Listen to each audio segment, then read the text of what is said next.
Hi, everyone. Welcome to day 4 of our virtual live series, The Top 5 Keto Eating Mistakes. As I said yesterday, I'm really excited for today. It's probably my most favorite topic, except for what we're going to do tomorrow for tip number 5. So I hope you enjoy it. If you haven't already registered for this event, I would definitely recommend you go do that. You can go to idealwellness.com/register, and that way you'll get reminders of when we go live. So tomorrow will be our final day at 9:30 a.m. Pacific Standard Time, but you'll also get the free PDF workbook that goes along with this whole mini live training.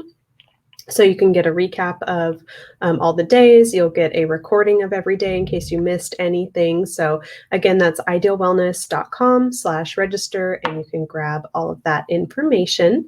My name is Emily Countryman. I am the owner of Ideal Wellness. We are a weight loss and wellness center with multiple locations here in Western Washington, and we are virtual. So we see clients all over the country. We ship them their product, and we do video calls or phone calls for their coaching appointment.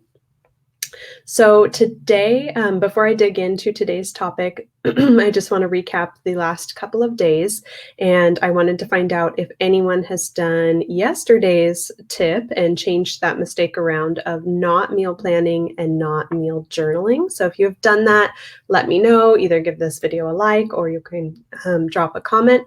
And I also wanted to remind you that anyone that does their meal plan, does their meal journal, and you don't have to be on our program or be one of our clients, take a photo, tag us on Facebook or Instagram, and we're Ideal Wellness WA for Washington.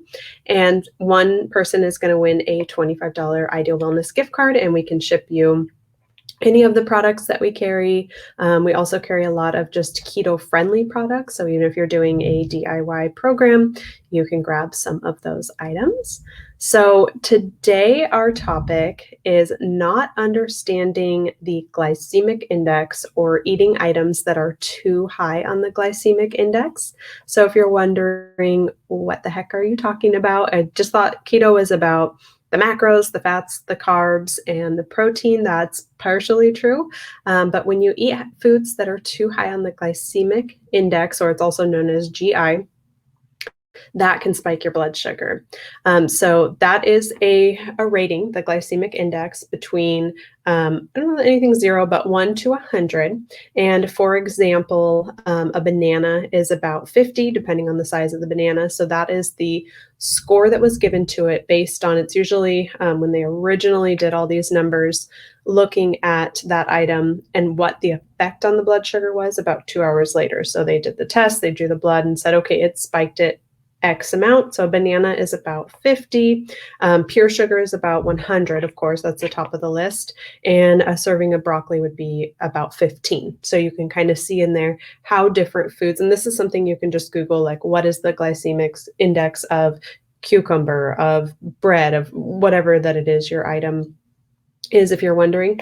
Type 2 diabetics are very familiar with the glycemic index, but just overall, it's really important to understand how foods are affecting our body, because if people are doing either our program, which is a nutritional ketosis program, or they are doing a DIY keto program, and banana sounds healthy, or broccoli sounds healthy, and it is, you could be doing too much of certain things that's spiking that blood sugar, which is going to prevent you from losing weight and definitely going to knock you out of ketosis. So if you're just kind of wondering, I would Google that and see if you meal planned and meal journaled yesterday. You can go through and plug in all those numbers and see how they affected you on the blood sugar glycemic index amount, and then that's a good way that you can make some adjustments.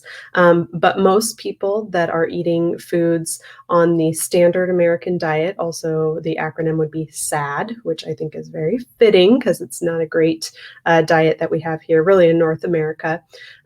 Most people that are eating that typical SAD diet are eating foods that are high on the glycemic index, which means that they are spiking their blood sugar, having a big insulin response all the time.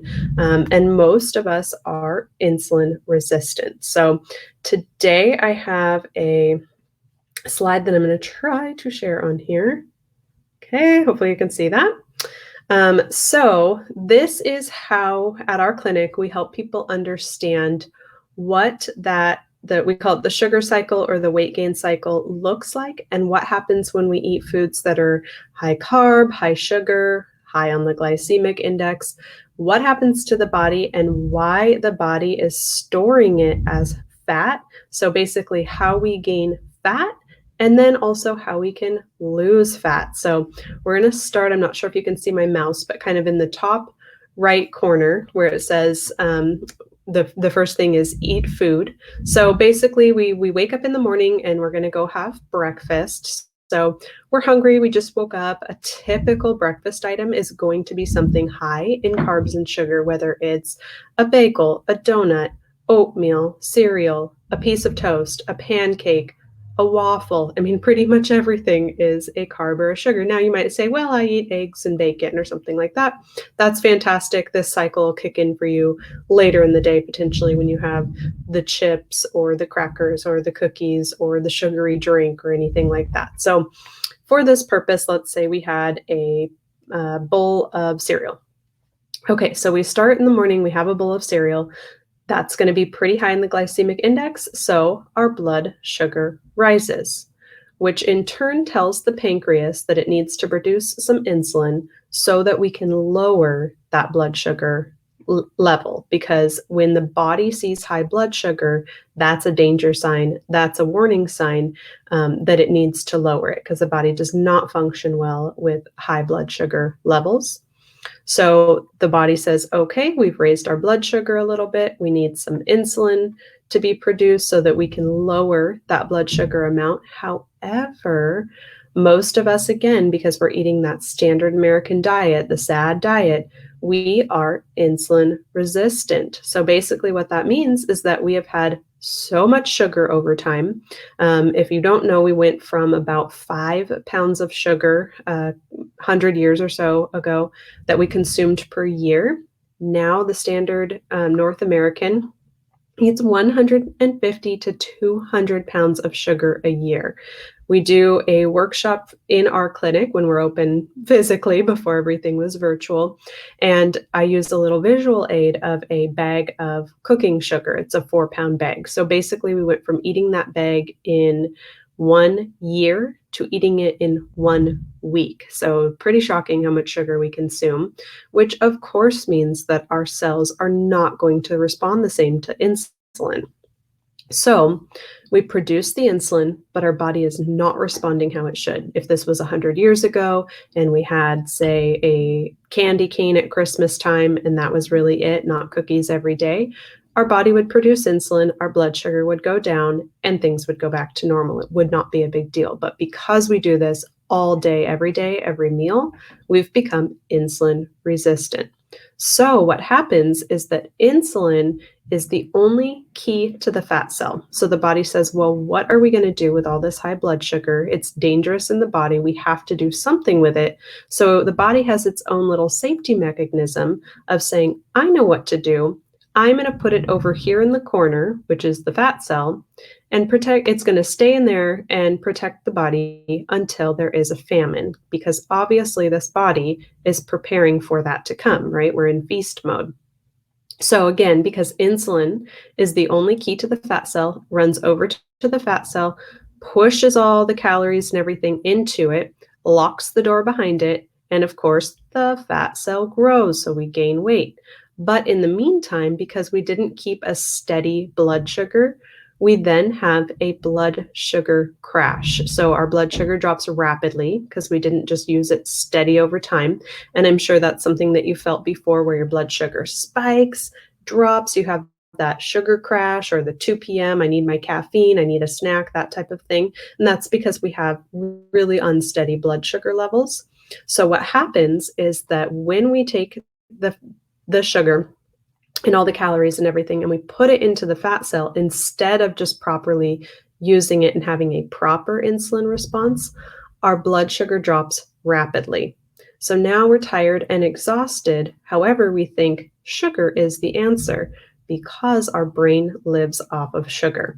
So the brain says, uh-oh, what have you done? You need more sugar. So then the cycle repeats itself. And this is a cycle, and it is a sugar addiction. Really, we are all addicted to sugar, and it is hard to break. So basically the body says, or the brain says, okay, you need to have some more sugar because clearly you're exhausted at the moment. So what do we reach for?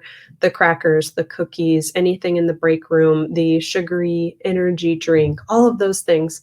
And the cycle continues and it continues and it continues. So if you have ever tried to cut sugar before, this is why it is difficult, because the minute you do and the body starts to deplete that blood sugar store in the body, the brain is saying, what are you doing? Give me the sugar back. I need more sugar.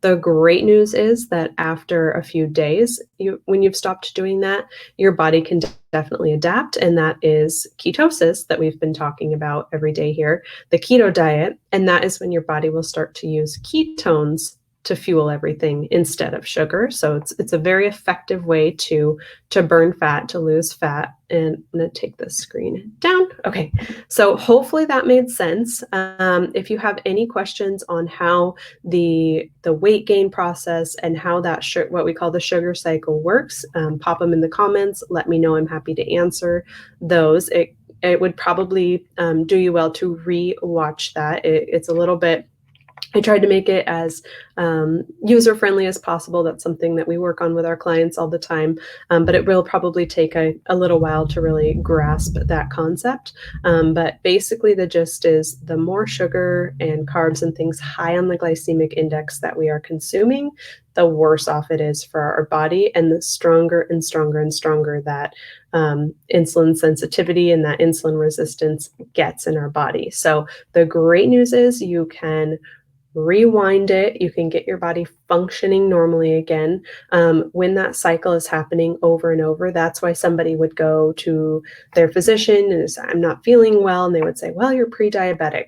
If you changed nothing in your diet and that cycle continues, it just gets worse. And the body says, you need more insulin. You need more insulin. So therefore they go back to their physician, say 6 months later, they say, yep, your blood sugar is still too high. Now you're on metformin. The cycle continues. The cycle continues. If nothing changes with the diet, go back to the physician 6 months later and they say, well, now you need insulin injections. Now you're full-blown type 2 diabetic. But in that meantime of, say, that first 6 months and the second 6 months, so in the last year, that person has probably gained 30, 50, 80 pounds because that sugar cycle and insulin is the weight gain cycle. They go hand in hand because it's storing fat. So again, hopefully that made sense. I know it was a little bit of a complex topic, but if you have any questions, pop them in the comments. I'm happy to go over it. We can go in more detail on it tomorrow. But tomorrow is day 5 of our mini series. I'm really excited for tomorrow. I saved the best topic for last. So I can't wait to share that with all of you. It's probably the number one mistake that I see people making, wanting to lose weight and doing keto. And it is the best one that you can quickly change and start losing weight again on doing a keto diet.